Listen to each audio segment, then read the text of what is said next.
tidak akan sempurna keimanan seseorang jika Allah dan Nabi-Nya harus jauh lebih tinggi di hadapan Allah. Itulah yang dikatakan orang-orang yang beriman. Sayyidina Umar bin Khattab, ada yang kenal Sayyidina Umar?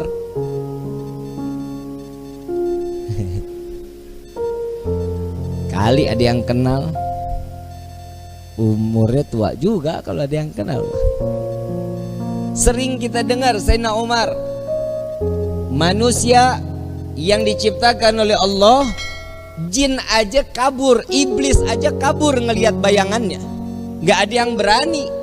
Tapi saat Sayyidina Umar mengatakan cinta kepada Nabi, dunia dengan seisinya sudah nggak ada di hadapannya, nggak ada di ujung matanya. Kenapa? Karena cintanya tulus kepada Nabi Muhammad SAW. Sayyidina Umar pernah memerangi Nabi. Orang yang salah satunya beriman kepada Nabi, sebelumnya dia perangi Nabi. Iya, Sayyidina Umar bin Khattab. Siapa lagi? Khalid ibn Walid, Abu Sufyan. Banyak sahabat Nabi yang dulunya membenci Nabi, karena cinta berubah menjadi sesuatu iman yang hak di hadapan Allah Subhanahu wa ta'ala. Khalid ibn Walid kita tahu betul, saat perang Uhud beliau dengan strateginya menghancurkan daripada umat Islam, meluluh lantahkan. Disitulah Nabi SAW dalam keadaan wajahnya penuh dengan darah. Khalid ibn Walid saat dia memeluk Islam sudah bukan orang yang dihinakan oleh Allah. Kenapa? Karena keimanannya kepada Allah dan Nabi-Nya sampai diangkat oleh Allah sebagai Saifullah, sebagai pedangnya Allah Subhanahu. Itu karena cinta. Siapa lagi?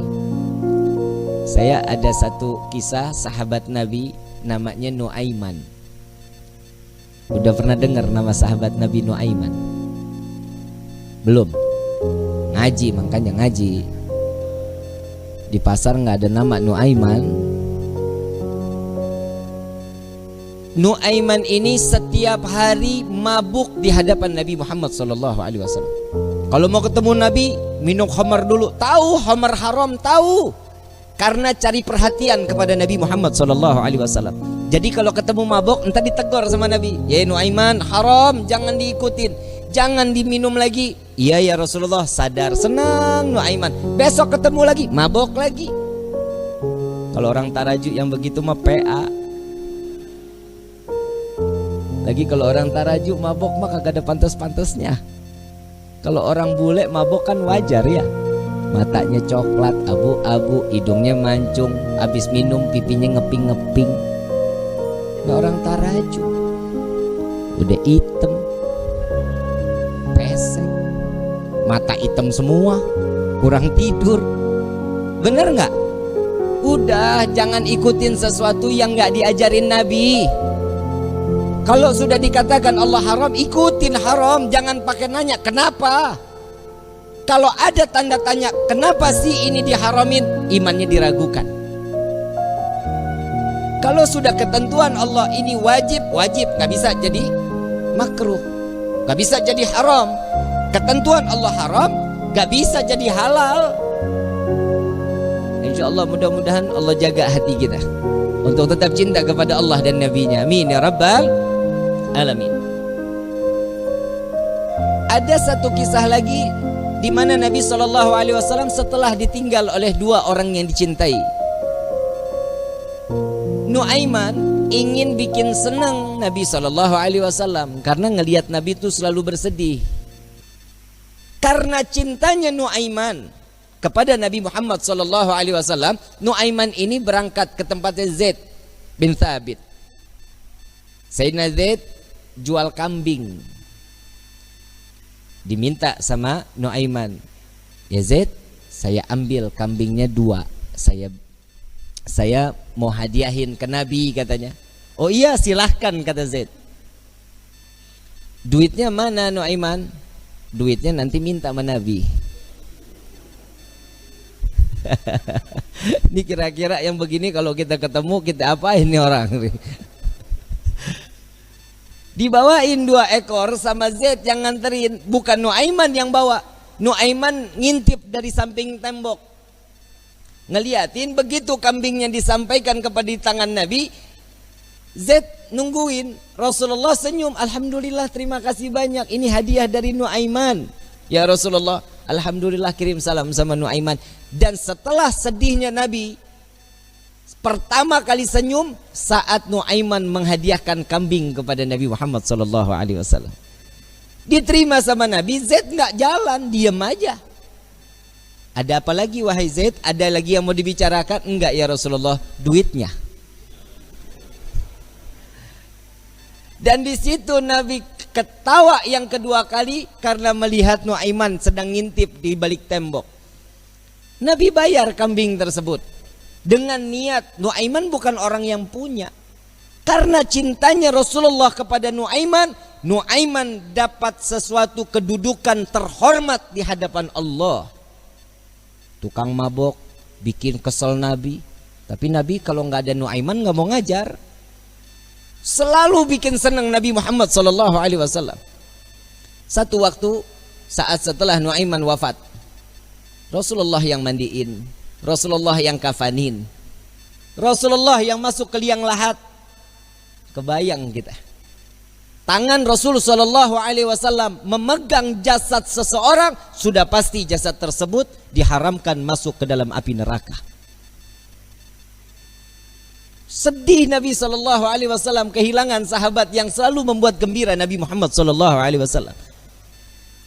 Setelah dikubur, semua masyarakat pulang.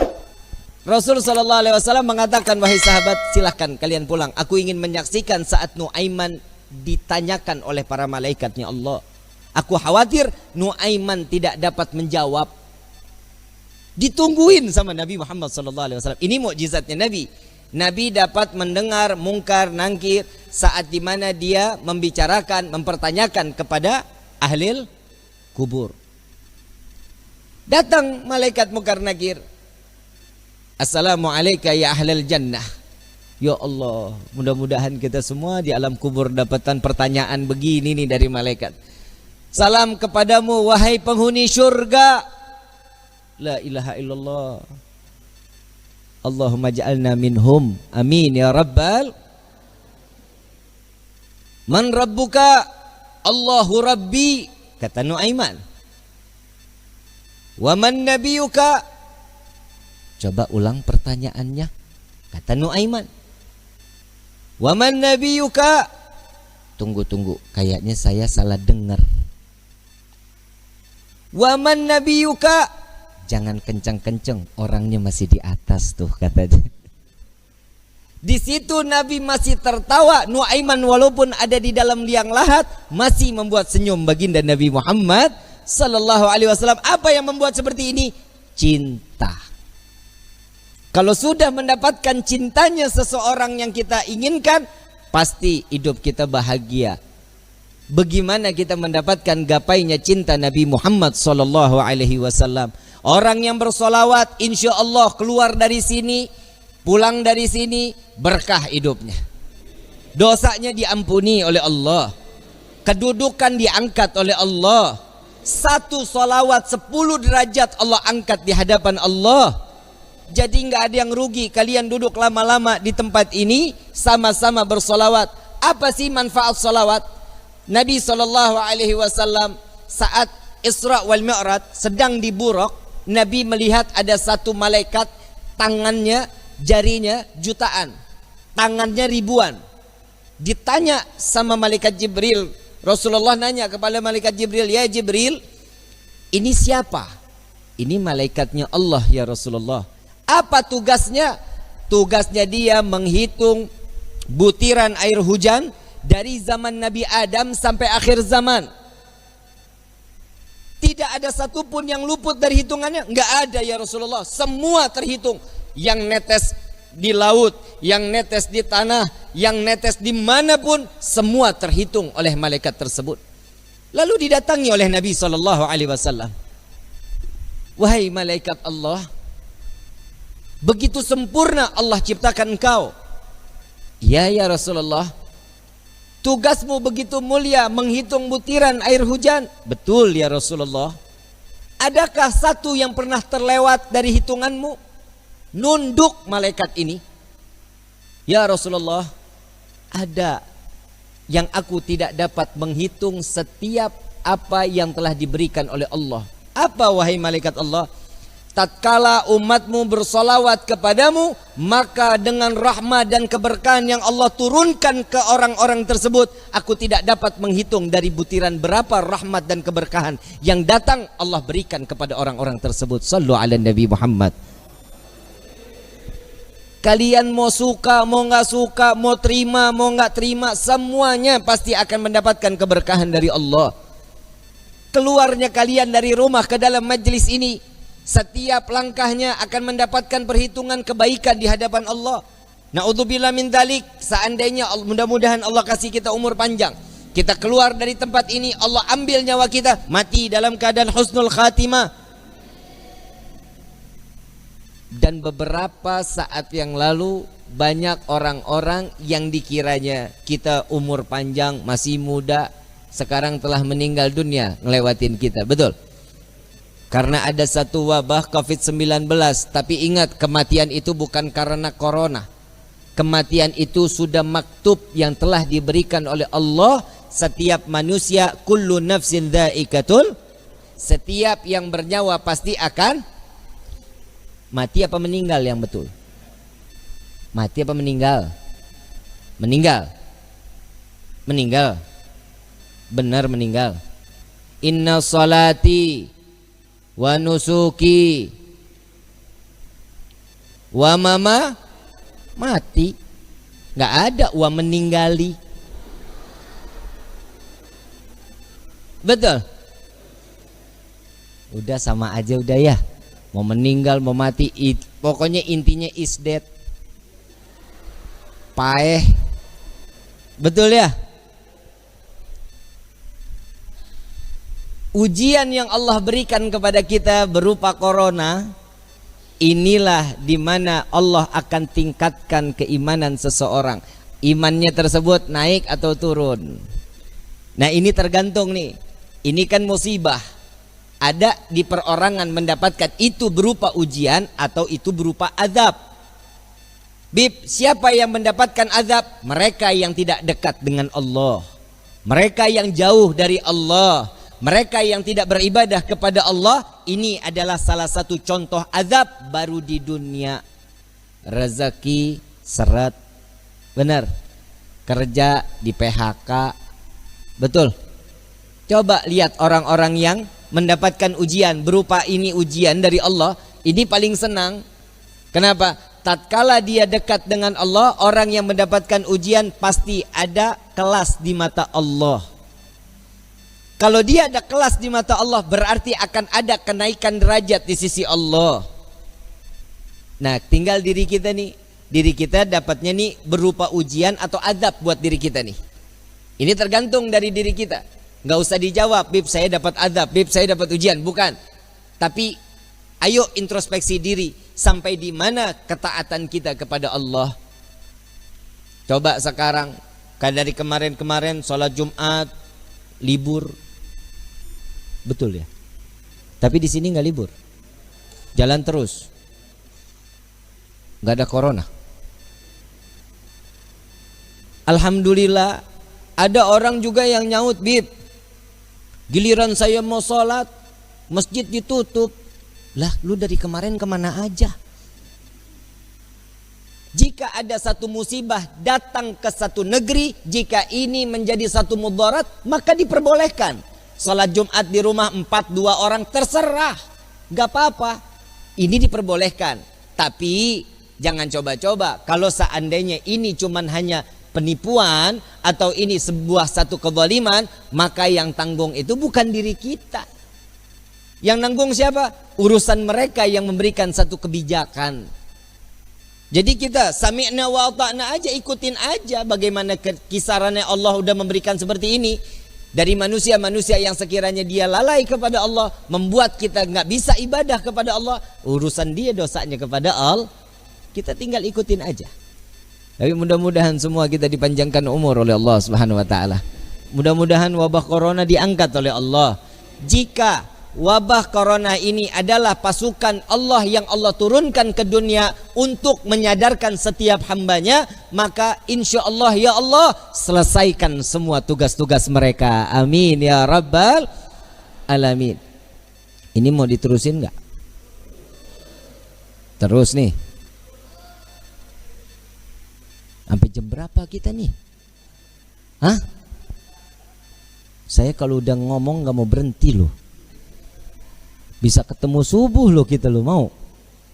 Mau? Sampai jam 4 setuju? Gua mah enggak. Capek loh lidah lo. Hadirin wal hadirat yang dirahmati oleh Allah Subhanahu wa taala.